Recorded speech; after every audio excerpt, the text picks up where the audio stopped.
Here we go. Spoiler alert, audience.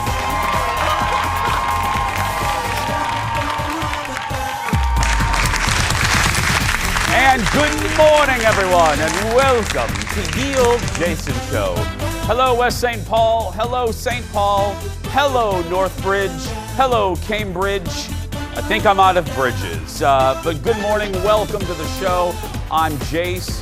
Grab a cup of coffee. Hang with us for a while. I have the Twitter and the Facebook potted up. So if you want to talk to me, I'm right there. Just say, but we're all in good moods today, so let's be nice. She is always nice.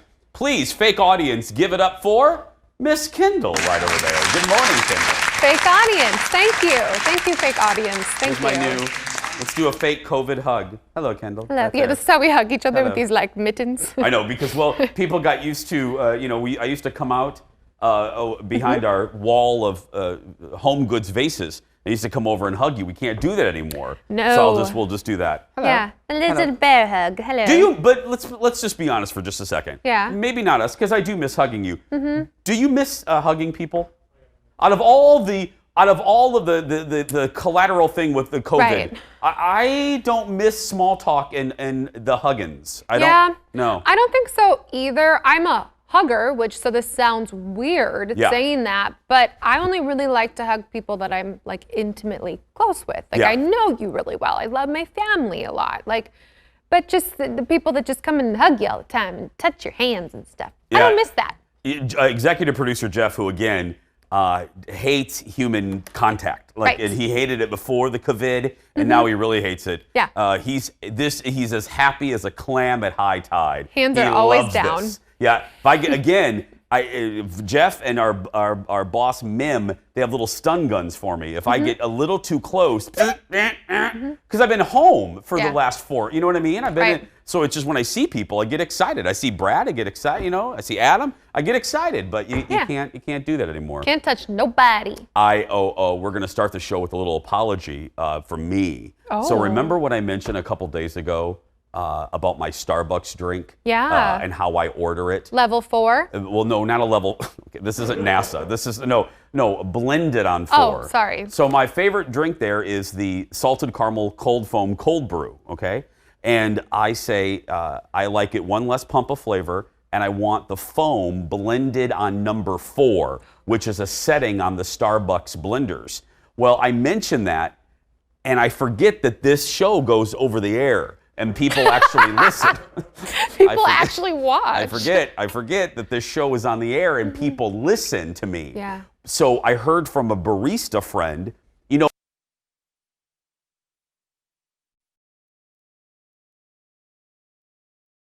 and there we go. Oh my goodness. You really did forget to pay the bill. I did. Ladies and gentlemen, this portion of the Jason Show, sponsored by Sharp. Bringing you life. There we go. What is that a storm? This is live. We have a storm. Oh, and this is live. We can see my feet. Wow, I didn't wear high heels today. I got to tell you, specifically because of that. I felt, and I'm not making this up. I felt a little. Are you serious? No, I'm not. I'm just saying. No, that was weird though. Maybe your system was rebooting. That's right. We should just reboot me. I love live TV for that very reason. Anyway. But I heard from a barista friend of mine, you know, unpaid researcher Phil Jones? Yes. He's a part of the Jason Show fan club. His wife told me how to do it. Well, she said, I've made her life, jokingly, a living blank. Because she had 2 women come in yesterday, and this one woman held up a piece of paper, and she goes, I want the Jason Matheson. and Tasha's like, what? And, this other barista who's 11, who, has never heard of me, not exactly our demographic, the barista's like, who? And what do you want? So if you want to order it, you get the salted caramel cold foam. Please blend the foam on 4. Just write that down. Don't say the Jason. Less caramel, right? A little less caramel, yeah. Let's get started before the electricity goes off. It's time for the hot dish, everybody. Here we go. It was fun. I like that. I know. First up, things appear to be spiraling out of control for Kanye West, and his family and his fans are concerned. Over the weekend, he launched his presidential campaign with a really bizarre rally in South Carolina. Kanye's family then, after that, here's a little video of it, says he's in the middle of a bipolar episode. Through a series of tweets yesterday, last night, we learn that his wife, Kim, tried to get him help over the weekend. He claims on his tweets that she tried to commit him. He compared, and then another tweet, we could spend 30 minutes going through all the tweets, but another tweet compared his life to the movie Get Out. He basically said in the tweet, everybody knows Get Out is based on me. Another tweet, he said, Kim and Chris, call me now. Then another tweet a few minutes later said Kris Jenner, his mother-in-law, Chris, basically, you're never going to see your I'm paraphrasing on this one. You're not going to see the kids anymore. You know what you did. Another one talked about Kim and Playboy and their kids. And it was just, and I want to be very careful. And you guys know this. Admittedly, I am not a fan of Kanye. But my goodness, I want to watch my words here, because if he is going through any type of episode, and I also want to be respectful of the language I use, it's nothing to laugh about, joke about. I just hope, more than yes people around him, I hope he has a circle that's going to him right now to help him, if this is what it is. Don't you think? Yeah, they've talked about it on the show before. You know, I watched The Kardashians. I know, that's why I'm excited to get your perspective on this. Yeah, they've talked about it in past seasons when he's had other episodes like this, very briefly, very delicately, but the family really did, at least from what we saw, surround him. And I'm hoping, like you said, that that's happening again, because clearly, again, no matter what you think of Kanye, what we are seeing is not normal, healthy behavior. And that means that it's something that needs to be addressed. So they have addressed it on the show? That's fascinating, because I don't watch it. So It was a couple years ago. It was something else he had done or said, and it was leading up to several different events that they addressed it. Kim kind of wasn't in the show for a little while because they were taking care of it. Well, from all the tweets, it just seems like there was some sort of intervention, and no matter what today, I didn't think it should be unraveling on Twitter. I just hope they now do it in private. Next in the dish, switching gears, Joel McHale was the guest host on Kimmel last night and had a rather unconventional interview with Seattle Seahawks quarterback Russell Wilson. Now, I will say, nobody's complaining about the unconventionalness of this interview. Now, Russell is expecting a second child with his wife, Sierra. What do I mean by unconventional? Well, look. You don't look relaxed at all. It looks like you've really stressed out. How's Sierra feeling? She's doing well, man. She's excited, and she's got a lot of amazing things going on. So it's crazy how hard she works while being pregnant. I mean, we're not too far away, and she's just every day she's just working, getting things ready, and it's pretty amazing. So Sierra's got some new things coming up, so we're excited about that. Does she ever yell at you and be like, "Bring me 4 pickles and a milkshake"? She doesn't yell at me, no. But when she doesn't talk to me, that's not a good thing. So I'm not sure which one your wife does. I'm sure she probably yells at you because you talk too much. My wife's yelling at me right now because it's our anniversary, and I'm here sitting in Jimmy's abandoned house. Now, will you be able to go into? There we go. Russell has recently been critical of the NFL over its pandemic plans, saying he doesn't want to put his family at risk.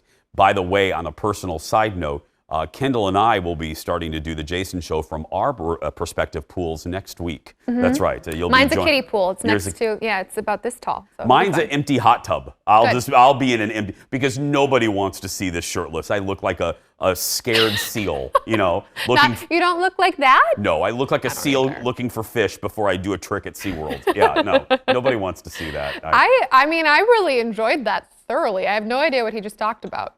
Wasn't listening at all. I should do a show from, that raft that I float around on at the cabin. Yes. It's like we got it at Sam's Club. I should do an entire show from that raft. No, don't even you can stop the Sheila Oliver fake clapping. I'm not going to do it. Again, I'll wear a shirt like I used to do at a beach when I was a kid. Mm-hmm. Sad tear, yeah. I did. I was a little puffy kid. And when you're a puffy kid, everybody knows it. Jeff and I can relate to this. You never took your shirt off. You wore like a really thin white shirt. Stop laughing, because you're making me laugh. No, you never took your shirt off. I'd eat my little salami sandwich on the beach. I'd be all hot. That was your problem. You had a salami sandwich at the beach. Okay, how dare you judge my salami sandwich? A salami sandwich on a hot summer day is fantastic. Disgusting. No, it's not. You're just not getting the right salami. Next in the dish. That didn't sound right. Next in the dish NBC is looking at ways to bring back one of its longest-running shows. Producers on SNL, Saturday Night Live, want the show to return to the studio ahead of this November's election. I bet they do. Last season, as you guys know, ended with 3 at-home episodes, which got mixed reviews. But hey, we said it on our show at the time. I just gave him credit for trying. Lorne Michaels is reportedly looking at ways to allow the cast to return to Rockefeller Center. One option would allow limited configurations of crew and cast in the studio, meaning most of the sketches would be pre-recorded. There are ways to do it. Look, and I'm not making a joke, if local shows like this and the news can figure out how to do it, for instance, like in the Fox 9 Morning News, Alex Kendall is literally in Anoka and Dawn Stevens is in Coon Rapids, you know what I mean? Or right. Brooklyn Park. I mean, we have them so separated on the same set. Mm-hmm. You can do it. They can figure out a way to do it. You can totally figure it out. And honestly, I like the pre-recorded bits a lot anyway. They're always so much, to me, they're funnier. Yeah, there's a way to do it. Mm-hmm. The at-home shows, again, mixed bag, but... Good try. Kudos for trying. Still ahead, everybody. David Schwimmer, speaking of NBC, talks about his time on Friends, and believe it or not, it almost never happened. And then, a fired maid because of a governess in a European palace. Will she fall for the king? Producer Ted reviews his latest Hallmark Christmas movie. And then, they are becoming a popular pair, cooking up delicious vegan recipes. Coco and Lala are back with a snack that will give you your state fair fix. And believe me, we all need that. We'll be right back, everybody. Back after this.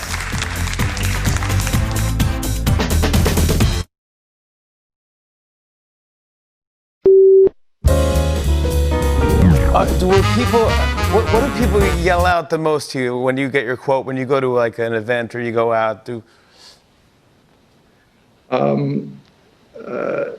Hey, good looking. No, it's obviously there's going to be those people who feel compelled to yell pivot, or you were on a break. People are so passionately divided about whether or not they were on a break. Yeah, this is like a giant thing. People they have their sides. Can you say what right now, as you, David Schwimmer, where do you rely? Were they on a break or were they not on a break? Yeah, it's not even a question. They were on a break. It's not even close. Not even close. Colin would agree. He's a Friends expert. David Schwimmer on Fallon last night. And by the way, Jimmy, you're back in the studio. Is he wearing like a Fleet Farm sweatshirt or something? What are you doing? I look comfy. I will look comfy, but that's okay if you're doing the show from the house. I know. You're back, and come on, buddy. Bad. Anyway, he was on Fallon last night. David, the reason he was on there is promoting a new show on Peacock called Intelligence on the streaming service. And by the way, I took a spin through Peacock. I'll have the story. I'll do the review maybe in a couple days. I have thoughts. Thoughts. We'll just leave it at thoughts for now. Yeah. Okay. David has previously revealed that he initially turned down the role of Ross. He told Jimmy why. His first instinct was to say, no, friends. Look at this. I had a miserable experience on my first job as a series regular, just before Friends, about a year and a half before. And luckily, that show only went, we only made 12 episodes and then it was canceled. But I felt like, talk about collaborative process, I felt like I was not invited to play, my ideas were not interesting or listened to, or you were just someone reading someone else's lines, like just read it and get out of the way. Yeah. Basically I felt like a prop. They say, just kind of shut up and say the line. Yeah. And I felt like, well, and you know this, I think, like when you sign up for a show, you're committing to 5 or 6 years of your life. And at that point, I thought, this is horrible. I feel like it's a prison sentence. I mean, it's an exaggeration, but it just wasn't fun. And so when that show was canceled, thank goodness, I was like, I'm never doing another sitcom. Yeah. And he said what eventually changed his mind was when the creators flew him out to LA and told him they had written the character Ross with his voice in mind, and the rest is history. Whenever I think about Friends, I think of a little thing that Marta Kaufman, one of the creators, said, and another reviewer had said about Friends. And it's very true if you think about it. Friends is one of the rare sitcoms where every main cast member, every main character is totally fleshed out. meaning you know Ross's quirks from episode 1. Phoebe is a totally fleshed out character. Monica and all of her idiosyncrasies. And if you watch that pilot or the first season, that's why it's an expertly crafted show. And that's why the casting was so easy, because you knew exactly who these characters were from season 1 forward. Right. When you think of Ross, you do think of his voice and his weird, hi, bitch, texting you and stuff like that. So it was so perfectly written for him. That's right. Speaking of perfectly written, I told you I have emails potted up here so I can read your stuff live. Oh, good. Kathy's watching. She loves that we're back live, but this background makes her dizzy. Oh. I think she means the JASON The one that does this? one. Here's good news, Kathy. We're getting all new graphics like in September. So hopefully those won't make you dizzy, girl, but I'm glad you're here. Next in the dish, a surprising revelation from, that one does this too. But anyway, a surprising revelation from an 80s sitcom star. Now, we all remember Mindy Cohn from as Natalie. Oh, this is one of my favorite opening title sequences ever. Oh, this was in the later years, yeah. Anyway, you remember Mindy as Natalie from The Facts of Life. It turns out she does more than act. Over the weekend, she revealed, listen to this, she sang on, Nancy McKeon's hair, she looks like Eagle. She sang on Michael Jackson's PYT from the Thriller album. Listen, here's the part.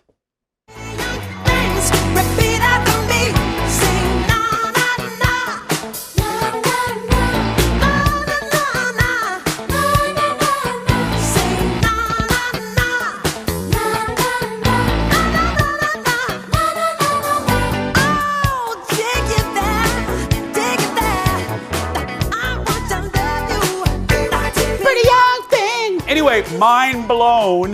That's Mindy as one of the Pretty Young Things singing na na na. Cohen said she was listening to the record, and producer Quincy Jones put her on the mic with 2 other women. Now, this little fun fact dedicated to Jason's show mega fan Jace Ross. Who were the other women? Janet and LaToya Jackson, because Natalie is a friend of Janet's. Who knew that? I would have no idea. I would never even. Who would think that was her? Nobody. Why would she be on the album? Did we know, Jeff? Did we know that was? We didn't even know it was Janet and LaToya. We did know that. Oh, we did know that. Oh, I didn't know that. I wonder if Jace knew that. He knows everything about Janet Jackson, but Jace is our mega fan that tattooed our logo on his. I was going to say his knee, his leg. But anyway, I didn't even know that was Janet and LaToya. If you listen to the Na Na Na, you can absolutely hear Janet Jackson on that one. Have you ever watched The Facts of Life? I mean, I watched it when it was on reruns on Nick at Night. It's so good. But love that. That's one of my favorite shows. I like the blonde one that she was Blair. kind of like snarky. Blair. I was always like, she's pretty, but she mean. You know, Blair would be a good Halloween costume for you, where you just have to feather your hair and get an Eastland outfit. Should I be insulted by this? No, well, kind of, but but it's fine. Laughing. I mean, a little. I mean, no, Blair was a little pretentious, but yet kind and sweet. So, anyway, next in the dish. Have you ever wondered how Sandy and Danny got together for that summer fling? Summer lovin'. We may, thank you, Cher. We may soon know what caused this iconic hookup. Look at this. Summer lovin' had me a blast. Summer loving happened so fast. I met a girl crazy for me. Met a boy cute as can be. Summer days drifting away to other summer nights. Wello. Paramount has selected a director for a Grease prequel.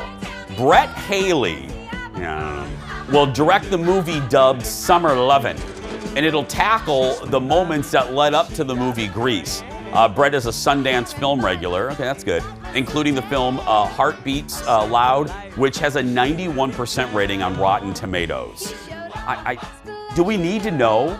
I don't think we need to know how they met. They met on a beach, didn't they, in Australia? There's the story. Yeah, and there was a car and that stuff. Was it. Yeah.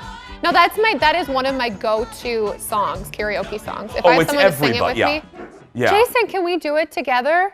No, never. No. Oh. No.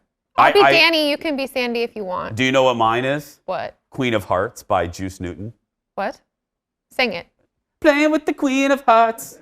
Joker's the only fool who'll do anything for you. Next to the dish. Believe it or not, it's been 25 years since Cher and Dion walked the halls of high school in this teen classic. Look. Dee? What's up? Did you get your report card? Yeah, I'm toast. How'd you do?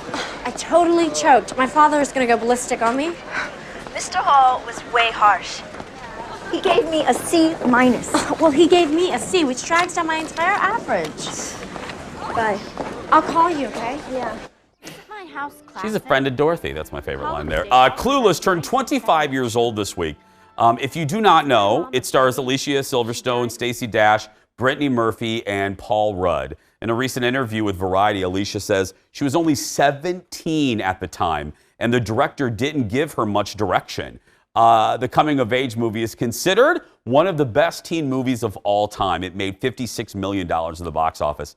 I remember where I was, when I was, or who I was. That was Jason. He remembers who he was. I remember seeing it, and then I worked at Red Lobster at the time, and I went to see it, and then I went to a shift and told all my tables about it because it was so good. I remember thinking, this is going to be a hit forever. I always wanted her yellow outfit as a Halloween costume, and my mama always was like, no.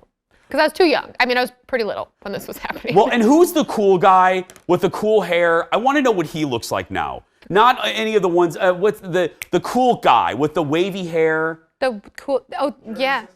Not Jeremy Sisto. The really good-looking guy. Hold on a minute. I'm gonna Somebody look. in the fan club needs to know. No, this. but you guys know what I'm talking about. The really cool one. No. That hung out with Alicia. I don't know. I'm gonna look this up. But did he have a nice car? He didn't have a nice car, but he had awesome hair, and he wasn't like a main cast member. I just didn't list him.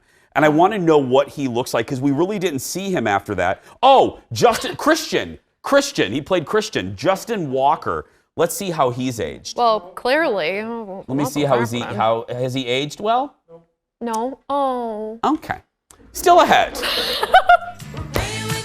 Thank you. This is Queen of Hearts, Kendall. Oh.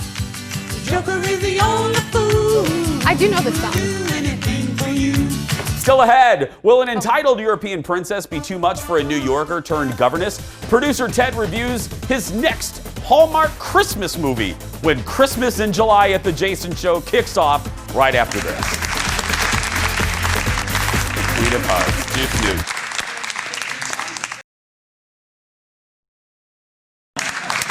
Given it some thought, and I've decided I don't need a governess. Well, I don't blame you. Lucky for you, I'm not a real governess.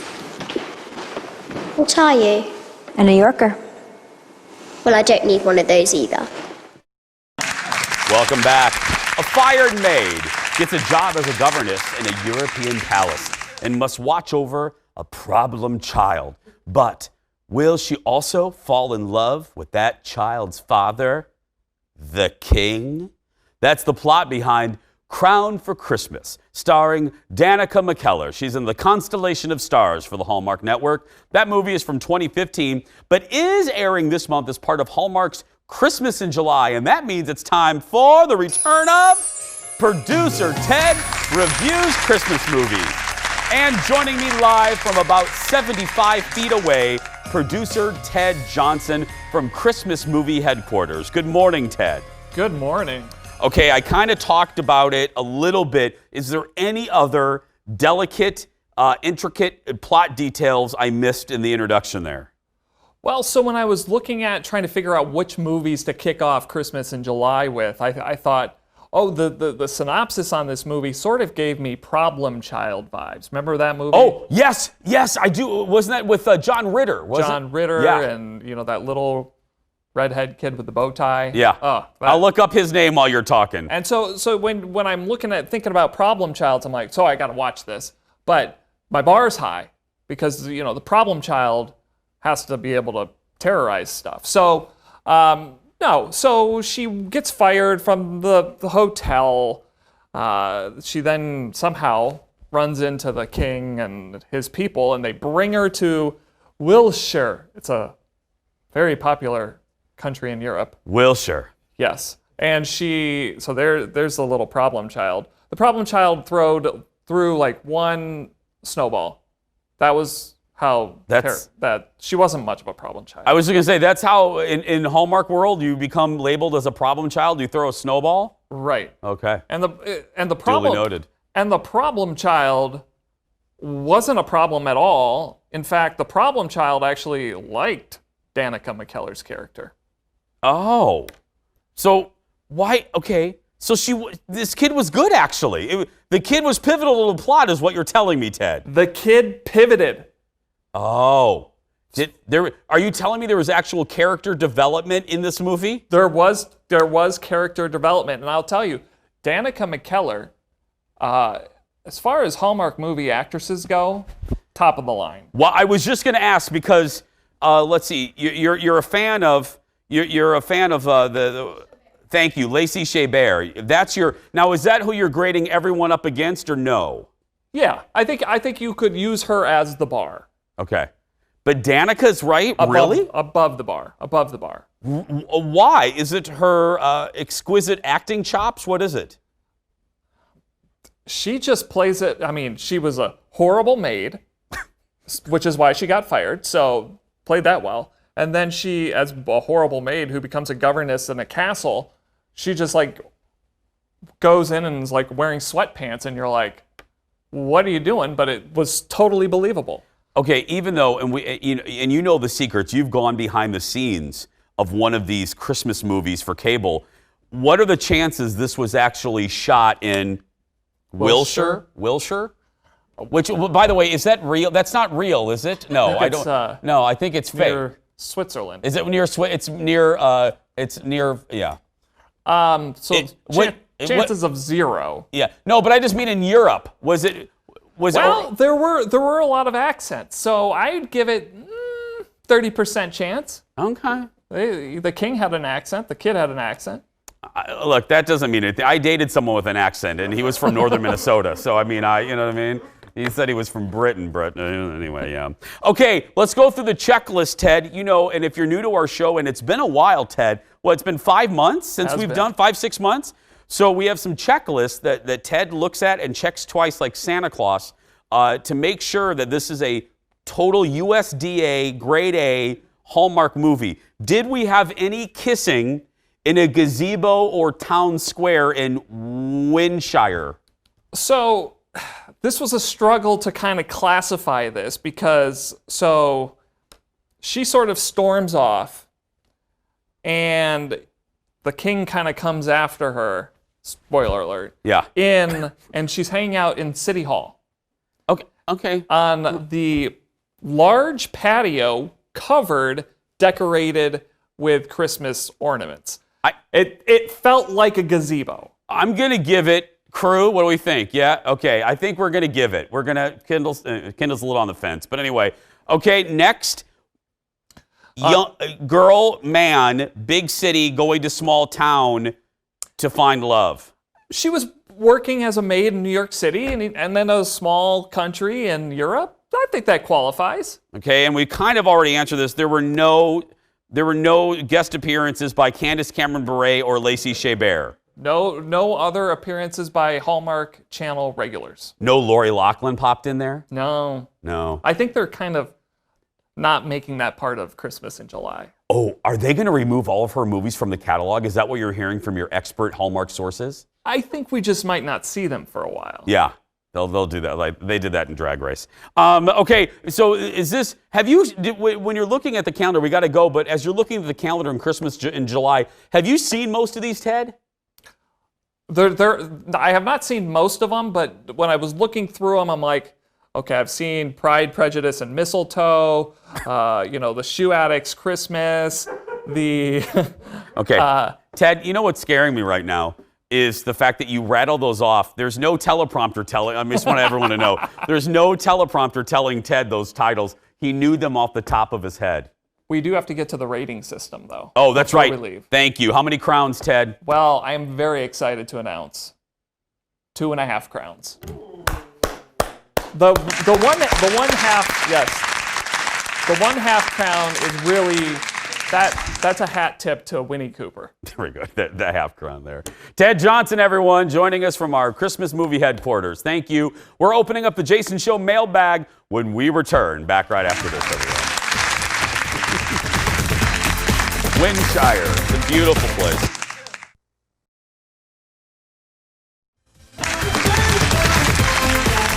Welcome back. Time to open up the mailbox. I've been on the Facebook all morning. The Jason Show fan club, on Facebook has a running commentary of our show. And my favorite comment so far of the day is from Nancy. And anytime Ted pops on screen, Nancy writes, "Hi, sweet Ted."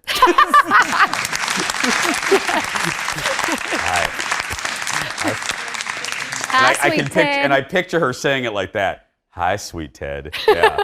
Well, let's get to some of your messages we're getting from you on social media. Leo, open it up. It's time for the Jason Show mailbag, everybody. You've got mail. We have mail. So first up, this makes us happy, Kendall. People are really happy to see both Kendall and I back in the studio. Lisa's first up. Lisa, what do you have to say here? Excited seeing Jason back on the air live. Now can't wait to see Kendall and the shoes she's wearing. So what's funny about that is this is what's ironic.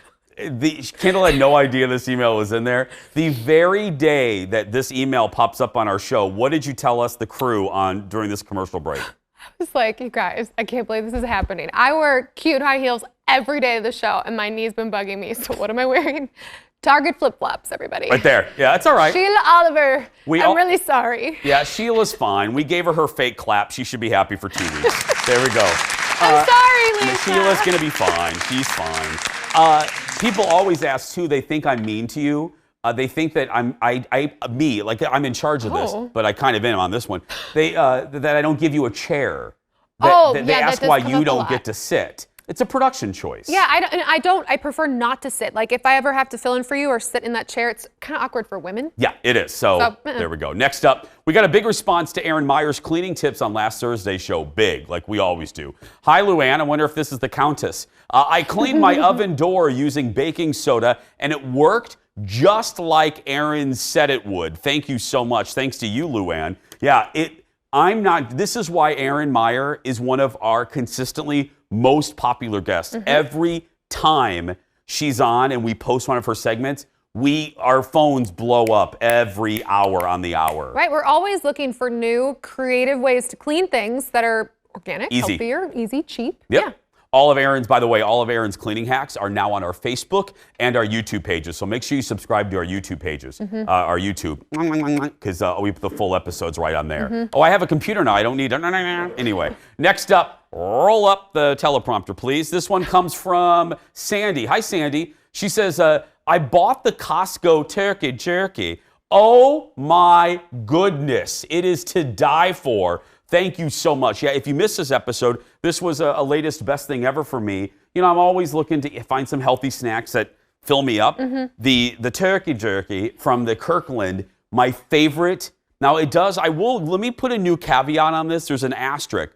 You know why it's so good? Why? There is a decent amount of sugar in there. There's a little bit of sugar. But it's not like I'm eating a whole bag in one sitting. But it's still good protein for you, and have you had it yet? No. You don't really. I don't like jerky. It gives me TMJ. I'm always like, maybe because I eat like the whole bag every time. What? Tiffany had something to say about my favorite coffee drink. I mentioned this at the top of the broadcast. She says, thanks for the advice on the foam at Starbucks. You are right, Jace. That can affect the taste. Yeah, because sometimes it's like just liquid, and they go like this, and then and I know. I want the foam. I want a nice. It's in the name. It's in the name. So get it blended on the number 4. That's the blender button at Starbucks. They have a special Starbucks blender that I wish you could buy that. Yeah, we're commoners. We can't. And finally, a sweet message from Michelle in Babbitt, Minnesota. Is it Babbitt? Yeah. She says, I'd love to have Jason visit a small town like Babbitt. And can we have a BBQ and some good northern Minnesota favorites? Even my husband watches his show. I love it. I know. It's so shocking when people say, even my guy friends don't mind you. They're not that irritating. I know. It does always surprise me. It does always surprise me when I see gentlemen come up, there's a lot of guys that watch the show. Yeah. But, I'm a little too much for people. I know thyself. But when, it makes me happy. Yeah, so, they say it just makes them happy. Yeah, that's what we try to do. Thanks for all the messages, everybody. Hi, sweet Ted. Anyway, we're going to take a break. We'll be back in just a few minutes. Still ahead, they are pros when it comes to vegan cooking. What about vegan funnel cakes, though? Coco and Lala will join us live when we come back.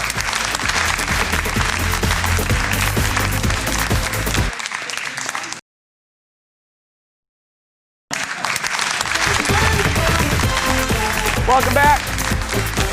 Thanks for being here. Well, our next guests have a very popular cooking show on Facebook that's all about the vegan life, YouTube too. And they are such a big hit that they can be found offering their tips on BuzzFeed. Ladies and gentlemen, welcome back to the show. The hosts of Keeping Up with Coco and Lala. It's Coco and Lala. Hi, ladies. Hi. How are you, Jason? Good, guys. I've missed you. I was so excited when the producer said you're coming back on because it's been a while. How are you guys doing? We're doing amazing, and we missed you too, by the way. You guys look great. Okay, so tell everybody, if they missed the first episode you were on, tell everybody about your show. Let's start there. Well, on Facebook, we have a cooking show. We focus on meatless things, and it's not about bashing meat. It's about uplifting vegetables. Yes. And so whether you use our recipes as side dishes or your main dish, I think anybody can agree that vegetables is where it's at right now while we're trying to build up our immune systems. That's the best way to do it, and it tastes so good. We're trying to make vegetables fun again. You will be so proud of me, guys, because I recently started trying to eat like Impossible burgers, trying to cut like a couple.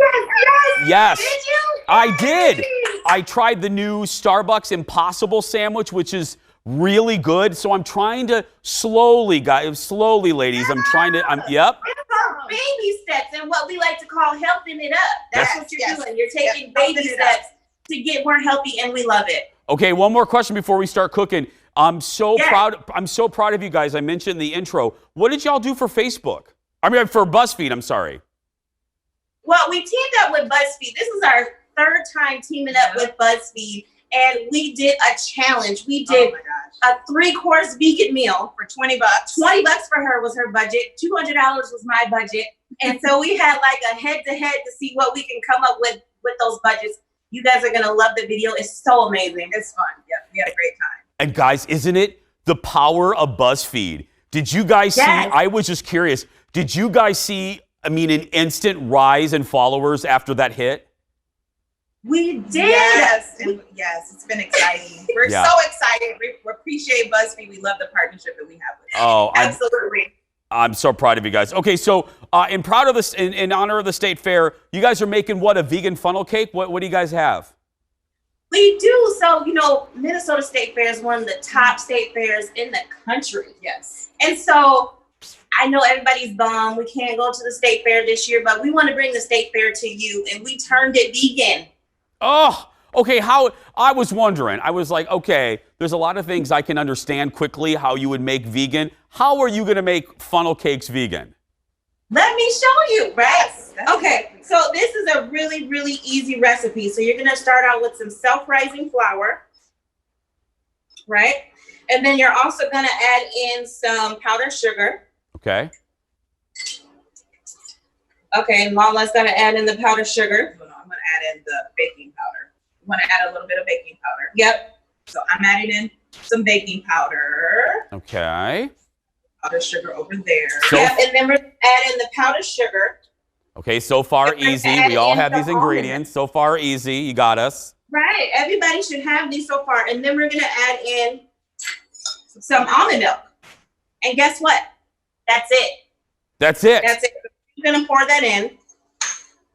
Does the almond milk, Coco Lala, does the almond milk, I wouldn't imagine it does. I substitute it for a lot. It doesn't change the the flavor profile at all, does it? No, absolutely not. And I think that most people are going to be really surprised by this recipe because honestly, this tastes like any other funnel cake. So I'm wondering if some of our favorite places are vegan anyway. Yeah. They're secret funnel cake vegans. Yeah, I'm thinking so, because some of the ingredients that you're leaving out, a little bit more, some of the ingredients that you're leaving out, if you don't need them, you might not put them in. Okay, how thick do you want that dough? Because, you know, every dough is different. Like a cake dough should be one consistency. What should the thickness of that dough be like?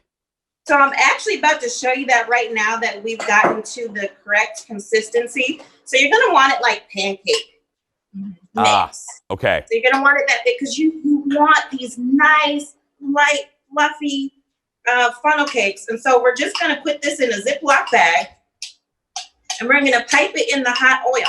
But you can see for the ingredients, it was so quick. It was so easy. Most people have those ingredients at home already. If you don't know the trick of putting in your bag in a cup, like I have right here, that's all you got to do. And it's ready to go. So I'm just going to grab my scissors. Cut the top. That is a great tip, guys. I've never thought of that. Well, it's easy. Everybody's got that. And you Put just it in the hot oil, make it fun. And if you don't have almond milk, you could use soy milk. You can use whatever type of milk that you have. So I just made a huge funnel cake. I don't even know if she's going to be able to flip it. my flip, she's going to flip it. But while we're waiting for that, these are some that we just made. Oh, that looks. You are not going to be able to. There is no way you're going to be able to flip that. I know, it's trying to get oil on my face, Jason. I'm not. Okay. Well, it was a big pan. This is an extra large funnel cake. Okay, you got to flip that now because we have to go. Flip it now. I want to see this. This is steak bear size. This is steak. Yes, you did it. I knew you could do it. I love you guys. Come back soon, will you please? Thank you. We will. Thank you. Thank you. Coco and Lala, everyone. Their Facebook show is every Thursday at 1 p.m. And for more information, head to realcocoandlala.com. We're going to take a break. We'll be back to wrap things up in a little bit. Stay with us. That was great.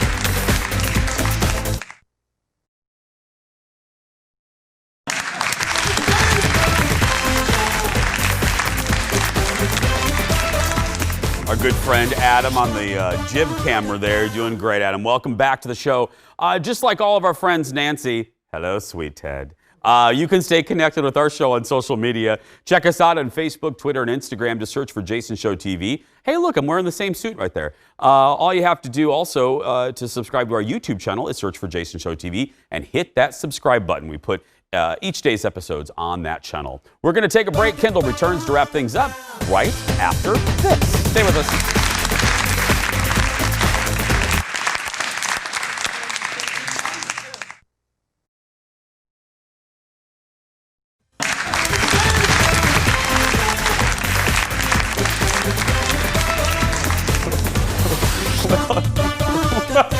Welcome back, everybody. Kendall joins me again as we wrap things up. How you doing over there? I don't know. You're doing well. I think you're doing well. We just got an email from where is his name? Well, let me just show you the picture first.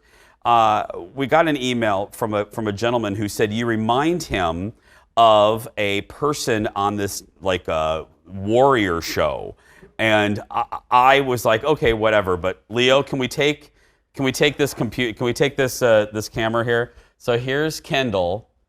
Here we go. Let's take camera 7. How old is that photo? I don't know. Kendall, it's you. How old is that picture? Okay. So here's Kendall, and here's the woman that he thought you looked like. Look at that. Buddy. It looks like you. She's some warrior, like on some warrior show. Oh, thanks for taking that shot, Leo. No. I wanted to see it and I couldn't see. The boss from Ultimate Tag. That's who you look like. Eric wrote in. Yeah, I'm into it. Do you know? I don't know that show. Does anybody know Ultimate Tag? It's what? Yeah, it was on Fox. Isn't it? Is that JJ Watt's show? Yeah, that's the JJ Watt show. Okay, that was on Fox. It was on our network. Well, Jason's just not a huge football fan. That was a really good show. Oh, yeah. Crap! And my contract's up next month. My contract's his favorite show. I should. You know what I love on Fox right now? What? Our show? Ultimate Tag. Doing great. Okay. Whoa, look at the time. Woo! Tomorrow on the show, I'm unveiling my latest best thing ever. Here's a hint, ultimate tag. It's a documentary all about one of the most popular movie princesses of all time. That and more tomorrow. Right now, that's gonna do it for us. If you're a kid being bullied, go out there and be yourself because nobody can tell you're doing it wrong. I'll see you tomorrow if I'm not fired. Bye, everybody. I love ultimate tag.